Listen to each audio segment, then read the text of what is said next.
Okay, we're going to begin at the very, very beginning, starting to develop our Kimura attack series. To begin with, we're just going to look at the finishing position and some of the major considerations we have when we're on top. We've got the grip locked on and we're just looking for the finish, okay?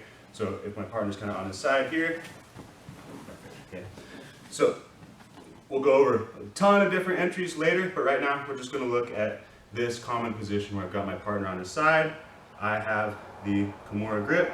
My left knee, in this case, my back knee, is snug to my partner's back. I don't want him to be able to put his back or his shoulders on the ground. Okay, and then the first consideration we're going to have is, what are we doing with this right leg? Okay, two main options we're looking at here.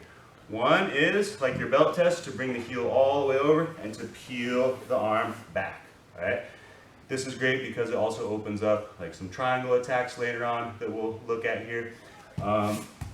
Sometimes that can be hard to get, right, if they're kind of keeping their elbow close to their body. So a couple things we can do here. One is, if I can, my preference is actually to bring my knee and my shin over my partner's bicep, okay?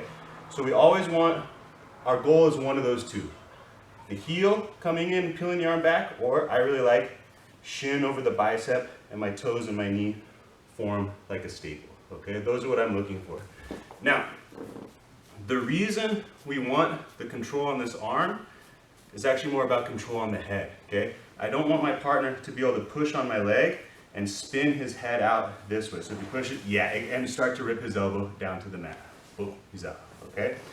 So a lot of the times, people will really, really focus on keeping this elbow tight, this arm tight, and not give you anything, okay? If that's the case, that's fine. I can just come over and pinch it really tight, okay? I pinch it really tight, and I just start working my attacks. Now, if he starts to push and create space or create movement, I'm always looking for one of my preferred options. Heel in or shin over the bicep, okay? So here. But if he's just clamping it down here himself, I'll just pinch over the top of it. That's fine. Okay, now, let's rotate this for a small amount. Okay, now, when you get up here on top of the Kimura, what I want you to think about is, if you're trying to develop your Kimura, first of all, there's one way to ensure you never get good at finishing this Kimura, which is you get here, you go tug, tug, armbar time, okay? That armbar right there is a great attack. Nothing wrong with that, but if you do that armbar attack every time, you're never gonna get used to fighting here for the Kimura, okay? So something to bear in mind. If you want to get good at this series, you have to spend time up here, get experience in this top position. So when I'm here on top, looking to break the grip, here's the rule of thumb. If this hand is gripping fabric, okay, whether it's his belt, whether it's his gi, sometimes people like to grab the inside thigh, pant leg here, okay? If my partner is gripping fabric, I'm going to be stubborn. I'm going to break that grip. And again, that's just a matter of experience. Give yourself time, give yourself freedom to be up there, fight for the Kimura, and fail and lose the Kimura, okay? You just have to spend time up here fighting to break this grip. But if they're gripping fabric, trust me, just work on your approach to grip breaking here. So, one thing you can do is while you're fighting for your grip break, okay, kind of change up the rhythm on how you pull on the grip, okay?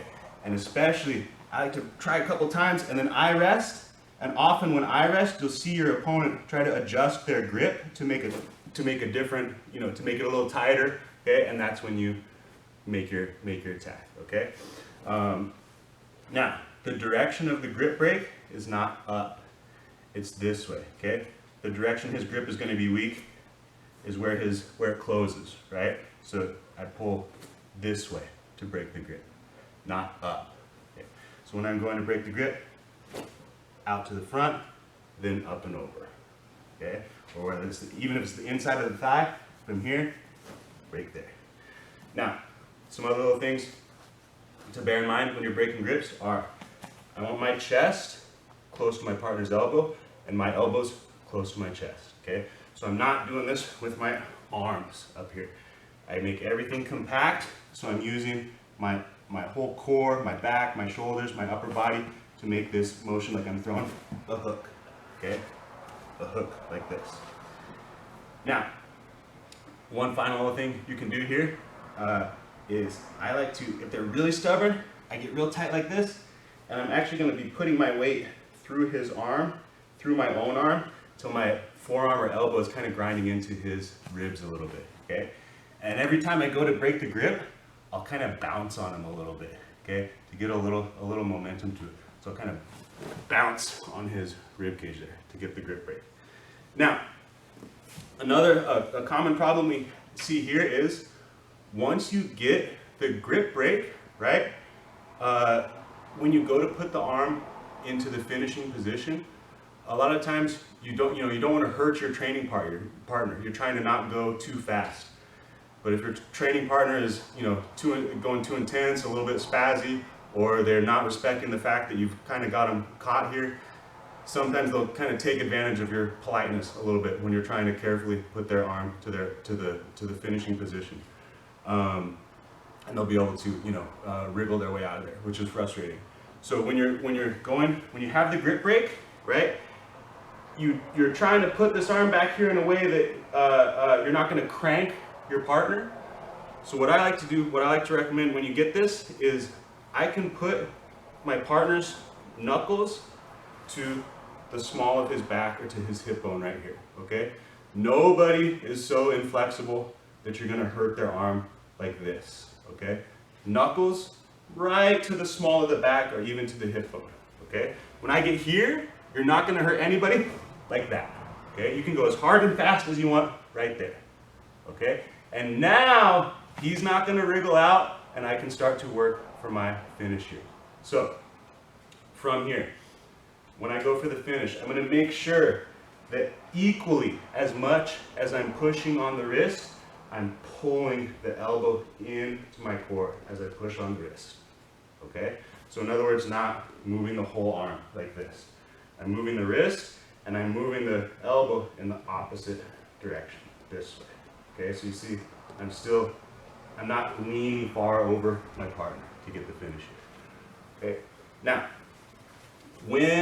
so that's all if my partner's grabbing fabric. For me, the only difficulty I have at this point getting grip breaks is if my partner joins their hands together, okay? If my partner touches his hands together, this can, usually the other way around, yeah, okay? This can be difficult. Mainly because there's so much range of mobility. When I go to break the grip just moves through space here with me, and I'm not putting much tension on the grip itself, okay? So, generally, when I'm looking at an attack and I see my partner's hands touching each other, I go to the neck, all right? We're gonna skip this one for our first video. It's slightly more advanced, but just to bear in mind, this is a good principle. If the hands are touching together, there's nothing on the neck. I usually like to go to the neck. But from here, one thing we can do, if they're being really stubborn, I can use this shin here on the bicep, pressing down, or even worse, if they're really stubborn, I'm gonna put my knee over the grip itself, okay? And now what I do is I'm gonna change the angle and I point my kneecap in to my partner's body, and the grip starts to get really uncomfortable right there, okay? Now, from here, this is a perfect time to show a little transition to more of like an old school judo finishing position. So let's rotate this way. Okay. So these two Kimuras really need to go together. You need to have both of these finishing options in your toolbox. So maybe I do it this way with this grip break. He's got his hands joined together, right? I go kneecap over his wrist and his knuckles, and I'm gonna turn my angle so my kneecap is pointing in to his belly button, okay? This makes his grip really uncomfortable here. Now for the finish, I can bring my elbow over my partner's body, and I make sure I lead with my elbow down to the mat. As my elbow touches the mat, my right kneecap scoops up into my partner's armpit, and my left leg stays covering his head. Okay? From here, this is like the old school judo style finish, right? And we can go back and forth. If it's not working, I bring my knee to my partner's hips, I pull him into me, and they're right back here. So they're really almost like just variations on the same position. Okay? Let's see here. Sit back up here for me. To show one last little trick that you can use while you're up there in your grip fighting. Okay, so if we go back kind of on our side this way. Yeah, right there. Perfect. Okay. So while I'm here working for my grip breaks, I always have this option. If I'm a little bit stuck up here, I need a little extra time, I need a little extra arm to work with, I can grab my partner's gi, okay, anywhere down here, one of the ends of the gi. At this one, you don't need to take the gi out of the belt. It's actually super strong if I just grab the end of the tip of the gi here. A lot of these techniques where we start manipulating our partner's lapel, we want it out of the belt. For this one, you don't need it, it stays in the belt. Okay, so I'm gonna go from my Kimura grip, I'm gonna use my left arm in this case, the one that's not touching his wrist, I kind of hook it, I flare it to help control while I let go with my right hand. I'm gonna grab the tip of the gi and I'm gonna feed it into my hand, palm up. Okay, now, what this does, first of all, is it basically gives me nearly as much control as the Kimura grip, but now I have a free hand, all right? I can use it for base, I can use it to move around, but the main thing is, you know, I can start to push on, I can start to threaten my partner's neck, I can start to push on his arm, and if his hands were together to begin with, when he feels this hand come off and start to look for his neck, right, or look for other attacks, a lot of times his hands will come apart here, okay? And when his hands, you know, if I'm looking for his neck, when his hands come apart, I go right back on the arm I was initially attacking. So this is a great option for control. A lot of the position, transitions through different positions we can do with a Kimura grip, we can do with this grip as well, okay? I can even come all the way off of him here, okay? Start to look for chokes here. If he starts defending that, you come right back, okay? So just an extra little trick you can think of to play with while you're, again, spend time in that position hunting for the Kimura. The armbar is great, armbar is a fantastic option, but if you're trying to develop a Kimura game, you got to bypass that armbar for a long time while you get used to the position, all right? Thank you.